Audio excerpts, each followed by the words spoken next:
TopTalk. Today I'm joined by Cheryl from Quantock Brewery. So I'm just going to ask Cheryl to introduce herself and tell us a little bit about Quantock. Hiya, I'm Cheryl Ford. I'm the Managing Director and the founder of Quantock Brewery. We've been brewing now for coming up about 12 years, seems a lot longer than that. And just really for the love of beer, started basically, my partner Rob started years and years and years ago, back in the 70s, brewing in his garage, which then quickly evolved into, he bought a boots kit, he didn't like it, so he started using, grain and hops that he bought from shops. It obviously wasn't, available like it is now.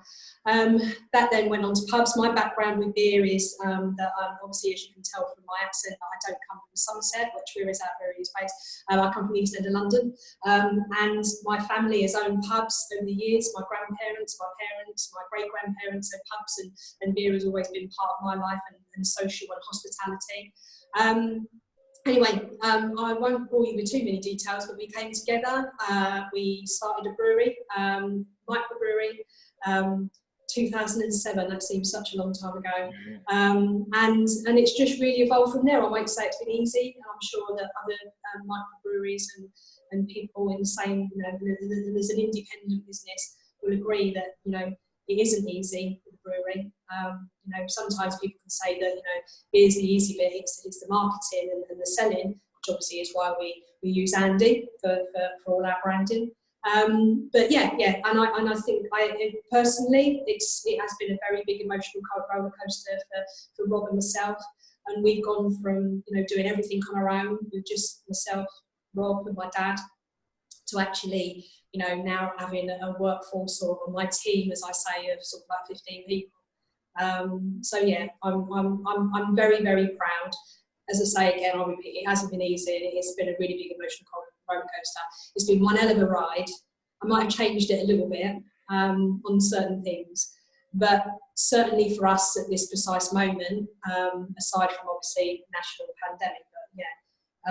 We feel like we're riding on a bit of a crest of the wave at the moment, and there's lots of exciting things growing at a very, steady pace, not too rapid, which I think sometimes happens to some breweries, which is, they grow very, very quickly. But yeah, we're growing sort of, slowly and steadily, and just branching out. Yeah, so good. So even in the sort of 3 years, is it we've been working together now? Yeah. Even in that, well, you've seen a change. Yeah, definitely. The industry's changed. Yeah. The way you guys have brewed changed. Obviously, we changed all the branding and everything. But I find that really interesting. I think when people look back, if you'd have turned around and said to Rob and myself that, in 2018, 19, you're going to be canning beer or bottling it, I'd have gone, yeah, not in early. I wouldn't have even thought that you'd have seen craft beer in kegs. The whole beer industry has just evolved, and there's so much innovation and passion from these breweries that come together. There's some amazing beers out there, and I'm very proud to be part of the journey at the moment, because I think it's a really good time and an exciting time to be brewing beers and making beers. As us, we've got our core range and we've got our classic range. And I think for us as a brewery, the diversity that we have from making Quantock Ale, which is Rob's first ever recipe that he sort of made back in the 70s, that we still make today, which is sort of like a session beer, to our titanium, our hop forward beers like titanium, and what can I say about QPA? And lots of other beers that we've been making, and you've been part of that journey on our past, present, future series, and the one that we did last year around the world. There's lots of things that we can offer. I wouldn't say we're not a one-trick pony. We don't just make one beer or one particular beer. We can go from 3.8 to 9% to hot bombs to traditional. I don't like the word traditional. To a nice classic British bitter, to this. Our all-day breakfast stouts and sours that the boys are coming up with, and some really good saisons and things. So yeah, I'm really, really proud to be part of the brewing industry at the moment. It's not easy. I would lie if I said it was easy, but it's one of those things, isn't it? You're only going to get out of it what you put into it, and it is all for us. I think I remember when I first came down, and you had all the awards there, and you'd won loads of awards for the traditional range, for the classic stuff, for Wills and for the stout and all of those beers. But then over the last sort of year or so, it's nice to see QPA and Titanium winning those awards and showing how you guys have progressed. Would you remember QPA was just going to be a one-off, wasn't it? We was going to do these one-off beers, and it just came out so good, such a 4% sessional pale ale. It's just an amazing beer. Yeah. And it's overtaking Will's. I mean, Will's was our signature beer. Will's Net was one of the first beers that we brewed back in 2012, which we used American hops in. It was our first take on using American hops. You know, a little bit of Cascade, a bit of Chinook, and doing that, and that just went. But it's you know, we still do use British hops. There's some great British hops out there. We've been really lucky enough and to be proud to be part of some of the hops that Charles Farham have brought in, you know, through their hop series. We've been lucky enough to be part of that. We recently used, when we made QBVE, that's a real classic British, using some Jester and Smolacano. So, you know, British hops are out there, but, you know, to me, you can't beat a really bloody good American hot IPA. Yeah. I'm really hopping. I mean, you know, and if that's all we make, it would really tie us down to one thing. But I think that's why we are so, the diversity that we've got of the different beers that we can make is good. We make beer for all. Because otherwise, you appeal to sort of market round you. Yeah, that I don't like.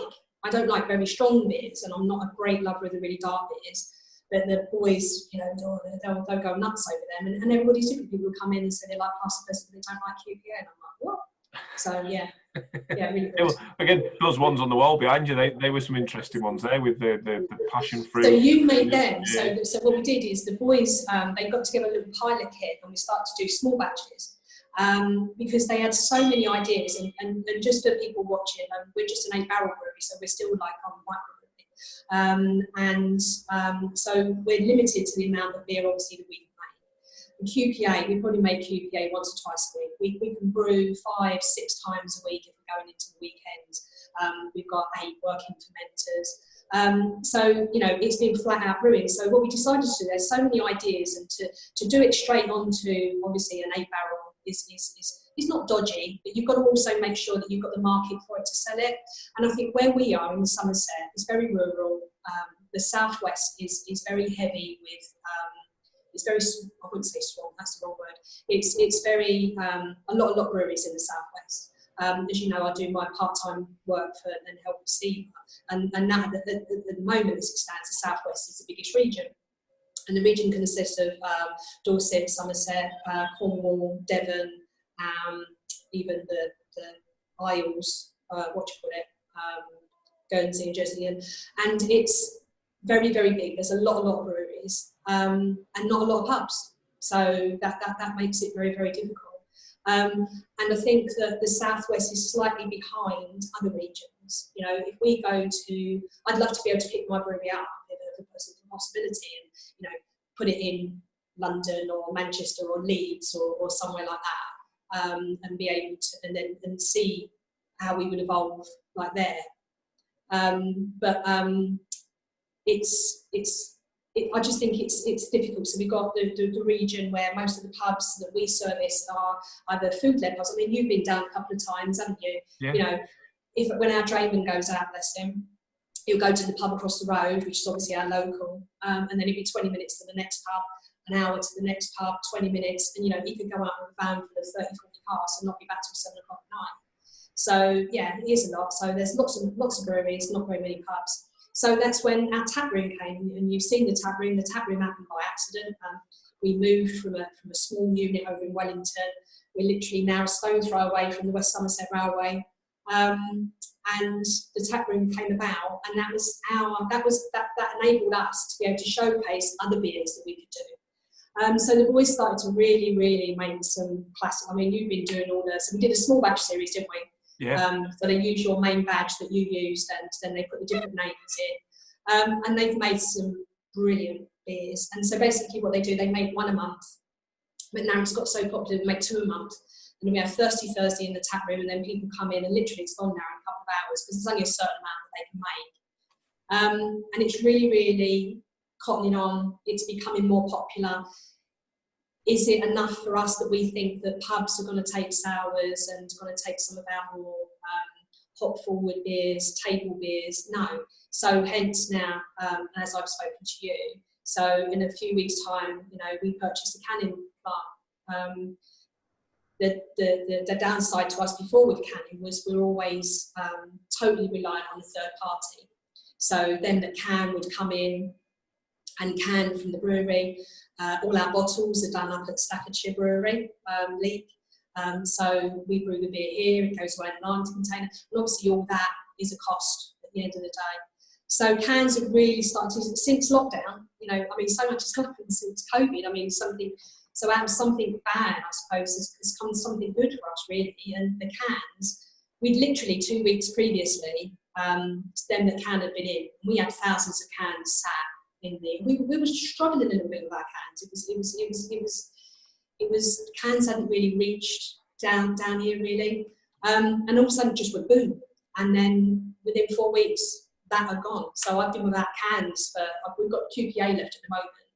But I've been without cans for a little while. We've got 3 core cans, which is the QPA, the titanium, and the lager and life. And then, we're doing a small batch of cans. So we did a small batch of a batch made in heaven. And then this small batch is party hoppers.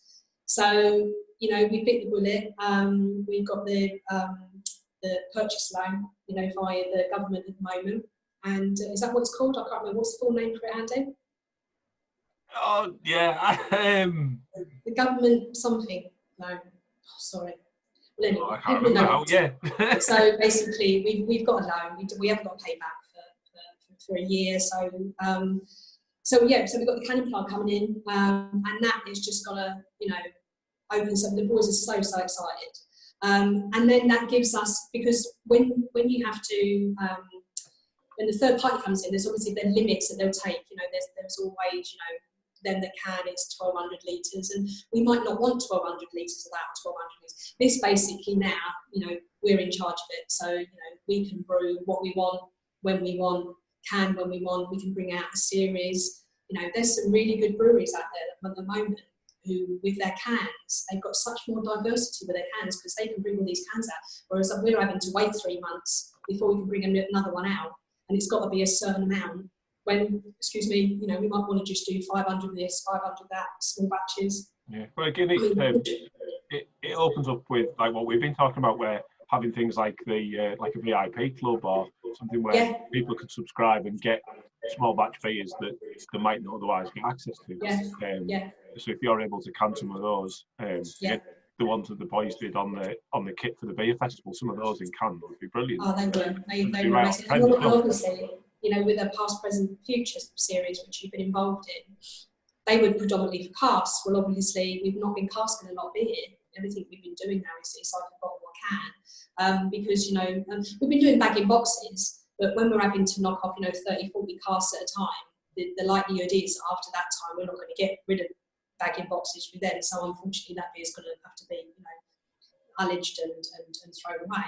So I think that what we might do with that past, present, future series, because the boys have thought some really good future beers, haven't they? But we might then think of canning them and bring that together as a series, and just limit ourselves to what we cast. And so still offer that in bag in boxes, but people are still getting that experience. So so obviously we'll be ironed on a few months at the moment, but that'll be something. So I'll be knocking on your door, sorting that out soon. So that again, those designs on cans are going to look brilliant as well. I think some of the stuff that, because again, for the people who are watching, probably won't have seen a lot of the past, present, and future because it was predominantly cask, and then obviously things have hit with the pubs closing and not being able to open just yet. So that's all sort of being put on hold for now. But at least when things do start to return and the pubs do start to open, then we can get those back out into the wider world again. I think there will, lots of people say to me, when we're going to go back to normal, but I don't think there'll be a normal as we know it. I think it'll be a different normal. Yeah. I think the brewing industry and the whole of the hospitality industry has sadly been really hit. If you'd have said to me, what are we in now, 10 weeks? If you'd have said to me 10 weeks ago, just after SIVA, after BeerX, if you'd have said to me, when it was announced, that we would be as busy as we are now, I'd have thought you'd been on the funny facts. It's it's one of those things, when I think back now, think of the new, as we were coming into the new year, and we were sitting around the tap room. So often we would do that on a Friday, where we'd meet downstairs, the team, and we'd have a team drink, we'd try the new small batch, and most of the times, we'd have team meetings. And to think that there we sat talking about new tap rooms opening, our festival, our new beers, what the future held for us going forward, and we was really excited. That seems a lifetime. It does. I mean, at Beer X, it just about started at Beer X, hadn't it, where people were starting to worry about COVID-19, but everybody seemed to leave there really still enthusiastic and fired up and ready to sort of hit the ground running. It is that thing, do you not find though? I mean, it is, we are in hospitality. What we make is for socialising, isn't it? And it's the oldest socialising thing in the world. You go to a pub, you stand there, you have a drink, and that's what we do. So you could be standing next to your closest competitor, you're standing there having a drink and talking. You wouldn't think that that in any way you'd be competing against each other. And I think obviously for Beer X for us was just huge to win overall Cast Supreme Champion was I get all choked up talking about that. I mean, it's such a big thing, and then unfortunately it was sort of like poo-pooed in a way, in a the big dark cloud came over it, because then straight away we came home, and then the COVID had really gone mad, and I was trying to change things downstairs. I was aware of social distancing, so we were trying to do we open the tap, do we not? And then we pushed all the chairs back away and let a limited amount of people in, and then he dropped the bombshell, bless him, Bojo, that all pubs, clubs, shops, taps, all that were closing. I mean, I just put my head in the hands. I really did. Came to work on a Monday, and I think as a brewery now we've had to change our whole business plan. The way that we are, it's been go back to basics. Untold meetings that we've had to have as management meetings, and Zoom is our new friend. Yeah. Zoom is our best friend. But yeah, and then all of a sudden, what I think that hard things for me, because I think, and I know that a lot of other brewers, I've watched your other interviews, I know we all know a lot of the same people. We are a family, and that's no joke. Most of the people that have been working for me have been working for me for a long time, and they're as passionate about the beer and everything as I am, as if it was their business. And that's what makes us a really close-knit team. When we sit around talking around the table, I talk to them, I ask them their opinions. Everybody's involved in it, and you know that, because when you've done things for us, the amount of people that I involve, it's really important that everybody is a part of it. And we're such a team where everybody has a part to play. Everybody has their job, from me right down to to Joe, our drayman, to the boys that are brewing, to Donna and the team that do the sales. Everybody does their bit, and then knowing then that I've not got a job for them because I've got no pub. So all of a sudden, just overnight, our route to market was just wiped under me. It was just the carpet was pulled from my feet, and I remember walking home that night, and I was absolutely gutted. And I really thought, Jesus, of all the things that were going forward and all the plans that we had, and now it's cruelly all been taken away.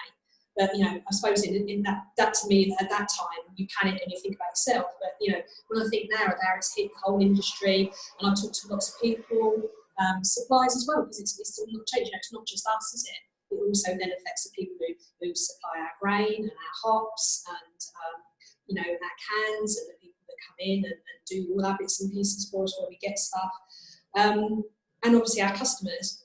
And then it was up and down about whether we could, can we open the shop? Can we not open the shop? So first of all, it wasn't, then it was. So I think having the shop, and then it was basically having to do the furlough letters, which absolutely ruined that. Really, sitting down. I remember sitting down on that Monday morning at home and sending out furlough letters to people. It was awful. I know I'm not actually laying people off, but it was awful. I don't know when I'm going to have you back again. So here's your furlough letter, blah blah blah. And then to come back and then work out, okay, now we've got to look at a whole new plan. Who's going to work, who isn't, who do I need? I can't add too many people because we weren't sure of, cash flow by this time is king. cash flow sitting on the top of the mountain there and dictating to us. So I think that it's just worked out so well that I'm gradually bringing them back off of furlough.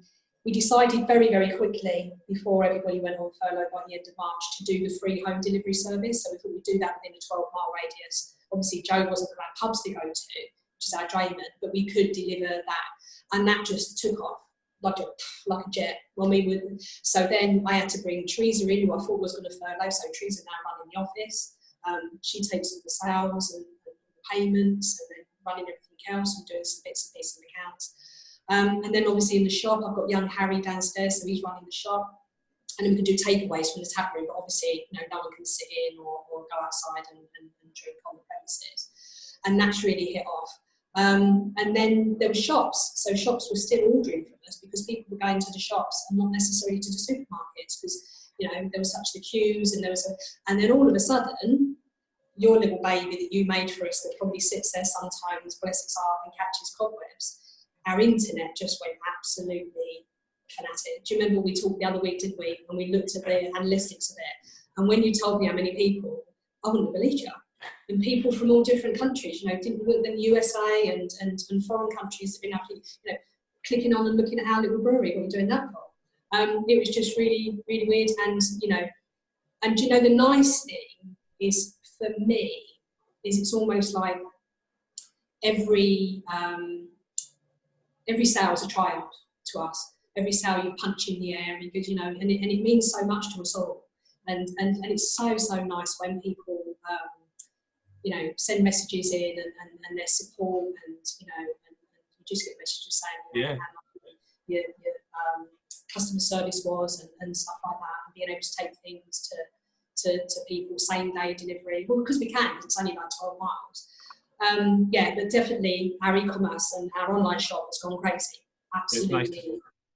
Nice to see all the feedback from people again who are getting the beers quickly and they're enjoying them and coming back to buy more as well, which is good. And I think again, you're in a good position where you can offer different solutions. So whether it's home delivery, whether it's courier delivery, or whether it's click and collect and things like that, and you've got a good range of different beers for everybody really. So it's and I think again the introduction of things like the tap room to you seemed to go down really well. That was great, and I mean I pinched that off of Tom Bott, bless him. We've been talking about that in when we were up at Beer X, and I said, "God, blimey, that's a really good idea."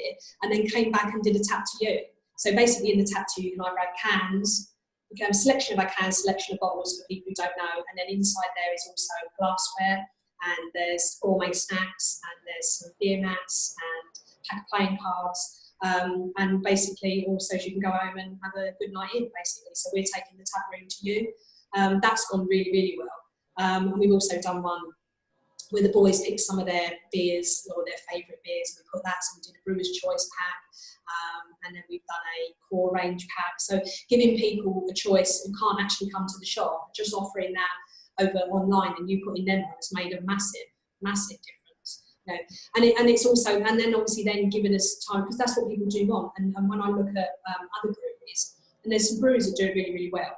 And obviously I follow a lot of the breweries in London, Gypsy Hill, Howling Hops, Signature Brew. Their cans are just flying out. They can't keep up with demand, can they? And I just think so. Regionally where we are, we're just slightly behind, but hopefully, it's all going to come through.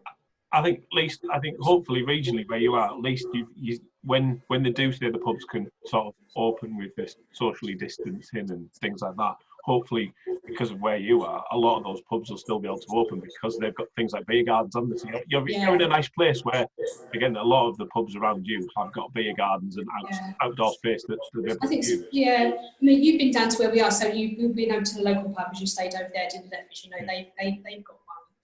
But there are a lot of pubs that are smaller, and I sometimes think, bless them, are they going to cope if they need to do social distancing? If they could only get 30 people in at one time, then they're not even be able to get 15 people in. They've still got to pay their bills, they've still got to put the electric on, they've still got to buy the beer, they've still got to pay, turn the kitchen on and the fryer and all the ovens and everything else, and have someone standing there, waiting for food. How are they physically, how is a waitress or waiting on staff going to actually take it? It's all those. it's one of the things that we've been thinking about. We've obviously bought some extra PPE. I think as well downstairs at the moment, so Reese, my son Reese works for us, so Reese has been on production. He's on shortage of work, as is like Joe and Teresa and Harry. When we've had some have come off a furlough just for the odd days when we've been pretty busy, it's been difficult for them to social distance. So obviously then, we make sure that they're wearing masks because they do need to come up, a lot closer, not hugging and kissing, but they need to be, they're close than they should be. Yeah. And another thing for the tap room, we've been working out, how will the tap room work for us? And there's lots of things that we will need to implement downstairs, but obviously making sure that we're covering, the government guidelines and, doing and ticking all the boxes that we need to tick. Is it going to be the fact that, because, we've got a big seating area out front, haven't we? So I'm thinking to myself, people have a drink. Let's hope that, it's not, I've always said to you, the tap room isn't where people come here to, I was going to say the word I always say, get tipsy.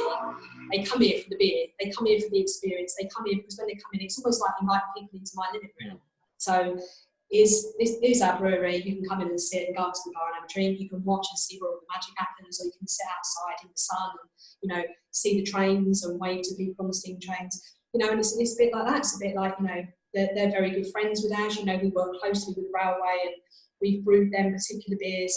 I mean, they're in bits at the moment, bless them. This hospitality, it's bums on the seats. And especially where we are, Somerset, Devon, Cornwall, it's very led by tourism. There is no one. So, a lot of the shops and that, we do, and we rely on that because obviously during the day, people get off the train and then they come up to the tap room and then they have a look around, they have a bit of a tour, they buy things from the shop. And that's what we're missing. We're missing that tap. We miss the tap room a lot. And when I think of all this beautiful weather, we would have been absolutely heaving downstairs. Yeah. I'm wondering whether it go back. Will people, like when the people were talking about the shops coming open, would people go to shops? Are they not gonna? They got so used to buying online. Are they going to be frightened to go to the shops and that? I'm wondering how many people, will go back to the pub, or will we still see a rise in online? Because our online was there, wasn't it? Our online shop, but it wasn't anywhere near like what it is now. It's the go-to place. It's important that it's got our news and everything, and knowing what's on there, what you update and stuff. So, and I think that's been the same for the other people you've been talking about, isn't it? So, like they're online. Yeah, it's suddenly become really important. I know. Again, we've got clients who've had shops sat there for a couple of years, never turned them on, and then within hours of the pubs closing, phone call saying, "Can you turn our shop on, please?" Which again is great because I think it's opened up a world to a lot of people who, again, quite a lot of your customers as well, who wouldn't go online to buy beer, who wouldn't pay for delivery, and now seeing as that the normal thing to do, and they're quite willing to spend that little bit extra. Because they get that's where the region comes in, I think, because people, we've got a lot of locals, and we've got a hell of a lot of local following, without a shadow of a doubt. And people didn't really go online to buy our beer, to be quite honest. They went on to have a nosy and to have a look, and then people would then come and venture down to the tap room. 9 times out of 10, people would come into the tap room, and they'll nip into the shop to buy some takeaway and some bits and pieces. But things have changed. It would be good when we could all get back, and whether some people might go and work from home, but I don't like working from home. I really don't like working from home. I don't. I try to come in if I can, and as long as I'm doing the social distancing and everything, I find it difficult working from home. But you're getting on, I'm getting on and doing it. And we've got a lot of, as you know, maybe some things I can't talk about, but there's a lot of exciting things coming, which then I thought were real poo-pooed. Along comes this flipping virus, and all what we've just been planning for the last year, Cheryl, just flown out the window. Like, oh God, we're all deflated. But no, it's not, and it's all back on track, and there's going to be a few delays and maybe behind a month. So I suppose the biggest thing for all of us that we're really disappointed in will be our beer festival, because that is our go-to thing, isn't it? Yeah, we're normally just gearing up for that now, aren't we, and getting all the promotional stuff out and ready, and and finding out what beers you've got on, and Yeah, well, I mean, you do all this stuff for us, don't you? I mean, you know, you do the beer menu and the programmes and everything, and the boys' small batch and stuff. I mean, it's just, yeah, it's gutting. But there's no way. Even, I mean, we held on and held on and held on. But I'll probably make an official announcement today that, well, not today, but you know, this week. Is and then just that, you know, unfortunately we have to cancel it. But you know, we've got a date for next year. We'll just have to make next year's bigger and better. There were so many things for this year, and the boys had planned to make so many beers that the festival would really sort of at least 80% be our beers, because you know then we always like to source beers outside the southwest just to make it a little bit different. So and you know, and we still do that because we still have guest beers, don't we, in the tap. So we've got our guest on, and we're always sourcing beers, you know, from outside of the southwest. So that's another draw for people to come to the tap room, because they're trying beers but they wouldn't be able to try anywhere else in Somerset, Devon or Cornwall. And that's turned out, and that's worked out really, really well. And it's also what it's done is it's embracing them to see the you know, another side of it. So we brought in some sours and we brought in some real sort of like double dry hops, bits and pieces, some table beers, and they've become really popular. It took a little while because I think people automatically come in and they just looked at our range, and then we'd always say, oh no, well, we're introducing this, this and this. And the same with the cans. So we purchased a fridge, didn't we, a little while ago, put that in the shop, and then we're also doing guest cans. Yeah, really good ones. It's also a test bed for us as well, because getting those in and trying them beers, you know, to the beers that we're making as well. So that's always pretty good. Yeah, I know you've had some of my favourite beers in the fridge, and things like some of the latest ones from Turning Point and things like that you've had in, and again, they're doing some really good beers at the minute. So it's not something people down in Somerset would normally see a little brewery from. No, and they don't know them yet. When they're so, I wouldn't say common. I mean, a lot of these are people that I really look up to, or beers that I really rate. But it's important, isn't it, not to just get in the beers that you like. So, you know, we had a few in from Gypsy Hill, we've had a few in from Tiny Rebel, we had a few in from Turning Point, we've got some coming in from Howling Hops. So it's just, and the other good thing, isn't it, about is the branding. So some of the cans now are awesome. Yeah. It's almost like works of art, aren't they?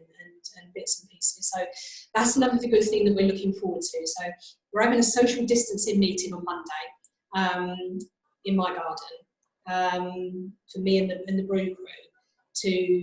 Obviously we've got names for the new series of cans and what we're going to do. And maybe you'll have to, although we've got some images of me for those future beers, but you might think they need pinching or doing whatever it is, you know, doing your bit. But I think there's some really great ideas that they've got coming up. They're absolutely chomping at the bit. So yeah, we'll be firing some stuff over for you, darling. I'll look forward to it. Again, it's making sure all your stuff still stands out against the bits you get in as well, isn't it? Because a lot of the breweries you get in are again, and it isn't it? So. Like you always say, it's excuse me, comment. It's brand recognition as well, isn't it? It's really, really important. And I think that, you know, some breweries are so there that they don't even put their brand on their can. Do they? It's just there. They don't need to. Yeah. So, you know, I think for us, and being very humble, making the beer is the easy part.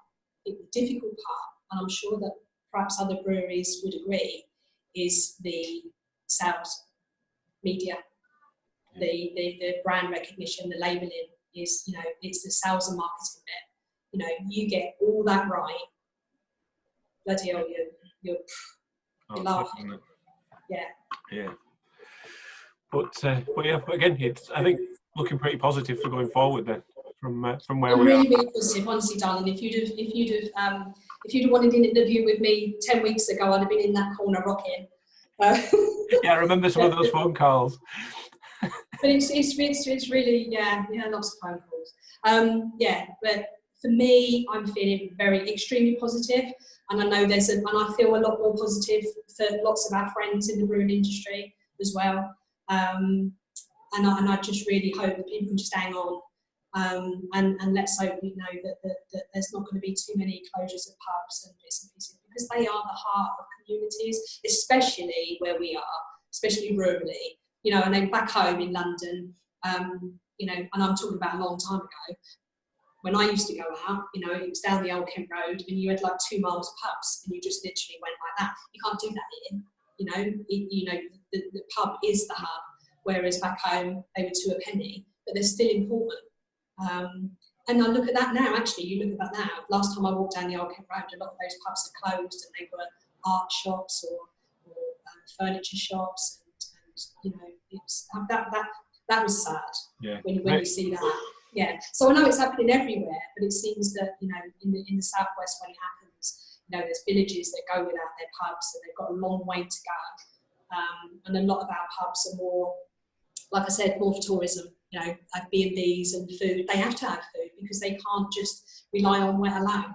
You know, you can go into town and you know, there's a few pubs there and everything, but everyone relies on being able to give that food offering as well, don't they? Yeah, fingers crossed they'll be back open in some shape or form shortly for everyone. Yeah. Certainly looking forward to that first pint in the pub. I think I've said that on every single interview I've done so far. It's that first pint in the pub. It's going to be pretty special, I think. I miss going downstairs after work on a Friday because that was our thing, and then we'd all have a team pint. I miss that. I miss everybody. I mean, you know me, and anybody who knows me who's watching this. The first thing I do to everybody is cuddle them, don't I? God, I haven't cuddled everyone for ages. No, it was really hard to get a bit of X, isn't it? To that, like, no handshakes, no cuddles, all of that, and that's what the sort of the new normal is. That went out the window when we won. I was in bits when that went out the window. I was like, bloody, I'd had a round with Mike Tyson because I'd been crying. I was just hugging everybody, and all like, oh.